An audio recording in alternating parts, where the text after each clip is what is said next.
সকাল সকাল এক মুরব্বী চাচা দোকানে এসে এই ফোনটা হাতে দিয়ে বলে, দেখো তো বাবা দাঁতটা লড়ে কে। আমি কিছু না ভেবে তার মুখের দিকে তাকিয়ে রইলাম। হঠাৎ করে হে বললো যে, কিভাবে তুমি আমাদের তাকাই রয়েছো কা? বললাম, আপনি তো বললেন যে আপনার দাঁত নাকি লড়ে। কয়, আরে বাবা আমার দাঁত না, মোবাইলের দাঁত লড়ে। আমি মনে মনে কইলাম, এত বছর ধরে কাজ করি, মোবাইল যে দাঁত আছে এটি জানলাম না। কয়, বাবা চার্জে বসালে চার্জ নেয় না, ভিতরের দাঁত লড়ে। আমি চার্জে বসাই চেক করলাম, আসলে দিয়ে ভিতরে দাঁত লড়ে। লে ঠেলা পং। চাচারে কইলাম, চাচা দাঁত পাল্টান লাগবে। চাচা একা দাঁত আরো 2 বার লাগাইছে, বেশি দিন যায় না, বাবা তুমি একটু ভালো করে লাগাই দিও। আমি কই, চাচা আমি আমার সাধ্য মতো ভালো করে দেওয়ার চেষ্টা করবো, কিন্তু আপনি একটু সাবধানে ব্যবহার করবেন চাচা। তারপরে ধীরে ধীরে মোবাইলটা খুলে চাচার মোবাইলের দাঁতটা লাগাই দিলাম। তারপরে আস্তে আস্তে মোবাইলটা ফিটিং করলাম। তারপর চার্জটা চেক করে মোবাইলটা চাচার হাতে দিলাম।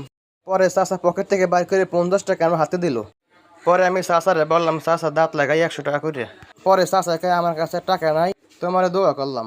লে ঠেলা, দাঁতও গেলে টাকাও গেলে।